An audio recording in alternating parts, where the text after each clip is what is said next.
Welcome to this episode of Liberty Creek. On this episode, we're in the shop. Now, one of my last videos, I went up to the cabin and it was snowing, and it was snowing a lot. So, one of my subscribers, a longtime family friend, saw me shoveling on one of the pictures and said, "This guy don't got a snowblower?" Well, he reached out to me and said he had a snowblower that was giving him some problems, and I was welcome to it if I wanted to go by his house, pick it up, take it home, and try to fix it. So I jumped on the opportunity because I was actually looking at Marketplace at that time for something. Now, my house, my residence, I have a Cub Cadet, and I didn't want to bring that back and forth or leave it up there because I might need it here. So I jumped on the opportunity, ran over there, grabbed it, and this is the snow throwing beast that I got, okay? They don't make snow blowers like this anymore. Absolutely not. In brand new shape, I would take this every time over my Cub Cadet, okay? It just has better everything. Thicker metal. This is from the 80s, okay? Now this little snow machine is a ARIENS ST824. It's been around the block and back again. It needs to be maintained. Let me see if I could see the model number here. The model number is 924050. Now, there's definitely some things I need to do to this. One of the things is to get it to run and stay running. Now, I know enough about small engines and mechanical work to get myself into some trouble. I've rebuilt small engines before when I was younger. This starts, runs for a minute, possibly a couple minutes, and then it craps out. And once it craps out, it's hard to get going again. You'll get it going, and then it'll run for 10 seconds, crap out. So that sounds like definitely carburetor issues, okay? So what I'm going to do is tear it into the carburetor, clean it up with some carb cleaner, and I already looked online. This machine is from the 80s. I think they first started this design in 1979, and the first one hit the marketplace in 1980. So this could be the 1980s. All right, and they ran it for quite a long time, this particular look and model. And so if you go online right now, you could buy everything for this machine. It's still available after all these years. So I'm hoping today I could clean the car, get it back together, get it running, clean out the jets. If I cannot, if it keeps doing the same thing, I already have a new carb on its way, and I'll give that a shot. And we'll see what happens. And if that fails, I don't know what the hell's wrong with it. I'll have to make some calls at that point. But let me see if I can get this beast going. Like I said, it's going to be great. It's got electric start. It's going to be great up at the cabin if I could get it going. Now there she is. It looks nice and clean because I already cleaned her up. Now, there's a Phillips head screw here and one on the other side. You got to be careful. These things strip so easy. If you cannot turn this, what I would recommend is I would put your impact drill on this thing. Make sure you got full charge on the battery. Really press in, put your foot on the front, and give it a turn. You have to put pressure on here. Do not strip these out or you're going to be in trouble. Okay, a lot of people have those screwdrivers, the high impact screwdrivers, you could put on there and crack it with the hammer, and it turns it a little bit, a quarter of a turn every time, just to break it. These do not turn. These nuts will just thread off. You cannot turn this side, folks, okay? So you have to turn this side. Your primer line, and the other side is the gas line. You're going to strip that off with a pair of needle nose. Take these two out, and the whole thing should just come right out. Up here, make sure you mark the hole. I don't know if you can see this. Make sure you mark the hole where the arm is going in. Okay, mark it with give it a scratch or something, get a marker so you know what hole to put that arm back in. But if you use a marker, be careful when you clean it, it might remove the mark. So try to scratch it with an awl or something. All right, let's see what we could do. Drain the gas out, disconnect the line, shut off the gas line on the other side. There's a gas shut off. Drain the bowl with the drain plug right here. Just push it in and it'll all drain out. Get something, put it in, and then go ahead and start disassembling everything. I don't want to come off. There we go. Actually, this is really long. I could cut that. Let's put a new piece on. Start it over. So this is the jet adjustment. This is where the jet is. This right here, if you can see it, this is where the gas. You push that in, it'll drain the bowl. There's the fuel dripping. That's not. Shouldn't drip too much.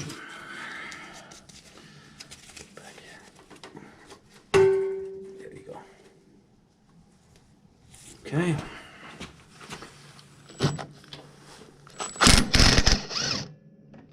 Perfect.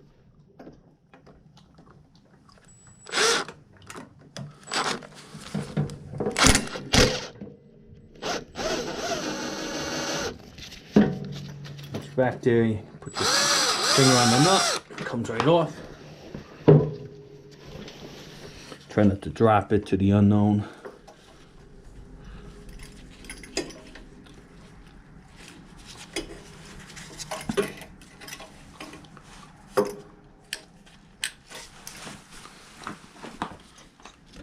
Take this off. I'm gonna leave it on. I'm trying to try to make this easy as possible.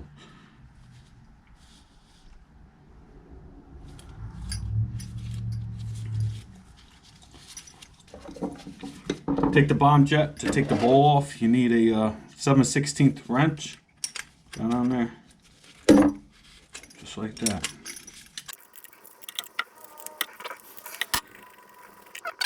Got that off. You see that? That's a little washer, make sure it's not cracked. Looks like it's in pretty good shape. I'll look at that in a minute. There's the bowl.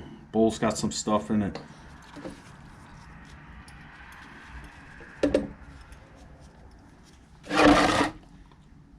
Should have something. I'm gonna take all this apart, clean it up, put it back together.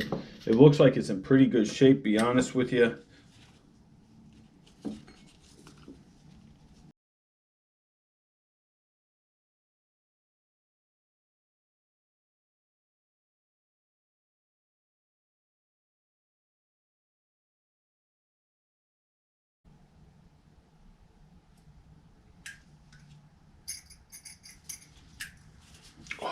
Fingers.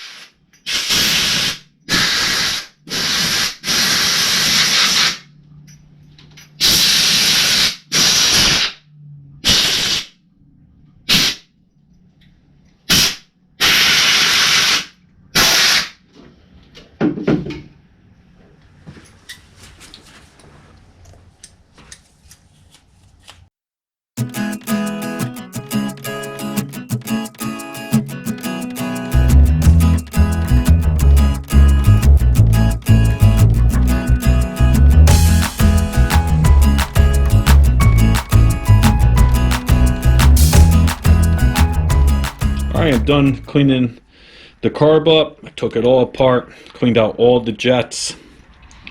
Amazingly, all the gaskets were good, no cracks. Everything went back together very easily. I reset all the jets back to the manufacturer recommendations. And now let me install it. I did a functionality check on it. The gas flow is working. Now let me install it and hope for the best. You just do the opposite of everything you did before. Okay, let's see here. Now this is where marking that came in handy, because now I know how to put it back, hopefully. There we go. Okay.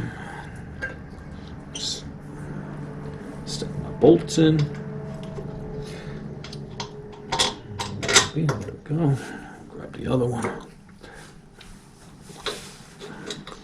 This one's tough because you can't see what's going on.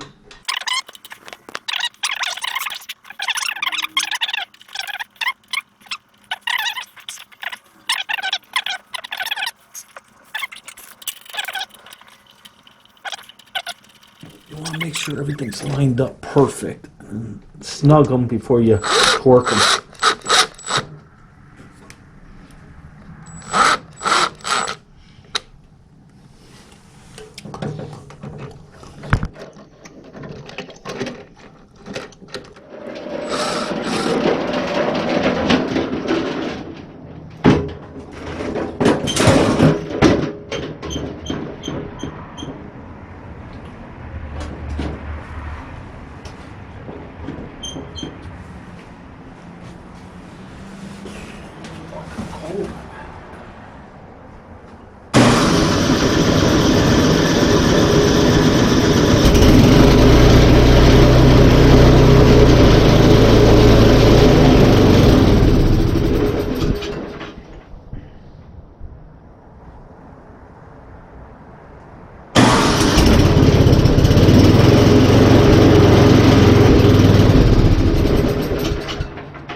I blew air through the fuel lines. I replaced all the fuel, started it up, and it actually ran long enough so I could actually tune the carburetor. So right now it seems like it's running good. I'm going to shut it down and come back later, but right now I'm just trying to heat it up enough so I can do an oil change. It definitely needs some oil. So it's the 5/8. Just throw this on. This takes a little less than a quart. So, and I think this is very short right now. There it goes all over the place. Oh, I could never do oil change. I'll spill shit everywhere. I'm pretty sure this engine is very low on oil. I checked it before, and the dipstick was not on the full line. But I just wanted to get it a little warm so I could get this, let it flow easy out.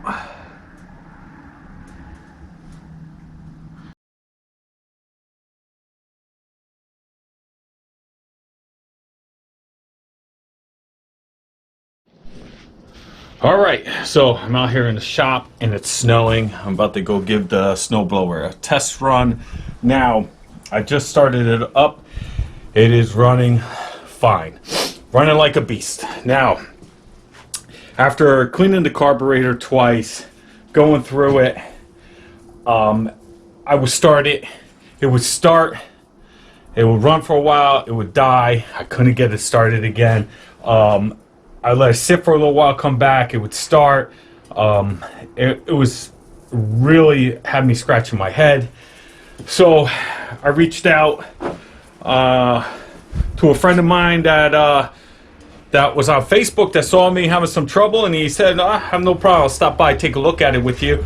And he knows his shit when it comes to small engines. Came over, had to be the coldest day of the year. Came over, we looked at it in the garage here. Turned it over, saw the same problem as I seen, could be a couple different things. We narrowed it down to the gas can, okay, the gas tank. We narrowed it down to the gas tank. It was starving for gas. So I drained the gas tank already, and I blew it out, blew the line out. and looked in there. I didn't see anything. It looked clean. I don't know what it could have been. So then we took the tank off. We drained it, took the tank off, and sure as shit, I find this in the tank. This is part of the gas cap, okay? Without this being on, somehow it has the airflow, the vacuum, I have no idea, but without this being correctly on the gas cap, the vacuum or the suction isn't there. So I'm still having that problem. I'll get it going, it'll run fine with the gas cap off or with it loose, but I tighten that gas cap, it'll stall out on me after a little while, and then I have to loosen the gas cap. So what I did right now, I drilled a little hole in the top of the gas cap, see if that's going to help me out. Now I have a new gas cap on its way. It only cost me $3.99 on Amazon, and it looks exactly the same, so that should fix that problem. But that wasn't the only problem with the gas tank. The gas tank itself, where the gas line comes out, if you put something in there, which we put this in there, you could feel that it has a little screen inside. Okay, don't know why they put screens inside, because eventually what's going to happen, it's going to get clogged. Okay, the only way to go ahead and fix that is get a new gas tank or to punch it. So that's what I did. Is we punched the screen out, and once we punched that screen out, that was the main problem. It must have been clogged. So then you go through the task of making sure everything gets out of the tank. Once everything got out of the tank was clean, everything looked good. Filled it, put everything back on, started right up, and it ran like a champ. It did not stall. The only time now, it seems like after a little while, it'll choke out and I have to loosen the gas cap. But I'm going to see if I have to do that now after drilling the little hole in the top of the gas cap. But it has come a long way. I still have a shear pin that is seized inside. I mean, both sides are broken off. There's no head. There's no head on the shear pin. There's no nut. There's no thread. It's just a shear pin in between. And I could hit it with one of my punch rods and get it out a little bit, but it will not come out. I sprayed it down so many times. So I'm going to leave it. Hopefully it'll come out, or eventually I'll have to take the whole damn auger part, disassemble it eventually, not this year, but hopefully it'll come out. Maybe it'll come out now, and I'll put a new pin in, and that'll be all good. All the grease fittings are greased, and all I have to do is up in Vermont, I may need chains, so purchase me some chains and give it a go. But I'm going to see if this thing actually throws snow, because I haven't tried that yet. We're supposed to have a bad storm today. It's dropping now. It's supposed to drop probably a foot on us by tonight, so I'm sure I'll give it its use. So let me give it a good go. The only thing that this does need is the gas cap. The gas line itself looks like someone cut it a little too short, but I did order that brand new carburetor. It only cost me, I think it was $18.99 on eBay, and it comes with a fuel filter for the line, which I'll need now because I have no screen anymore. And so I'll be putting that on the fuel line, the fuel filter, and it comes with a new gas line itself. So I do need a new gas line because that's really short, but it's good. But it's good to replace it. It's getting old. So let me start this bitch up and see how much it throws snow.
But thanks for watching that episode, folks.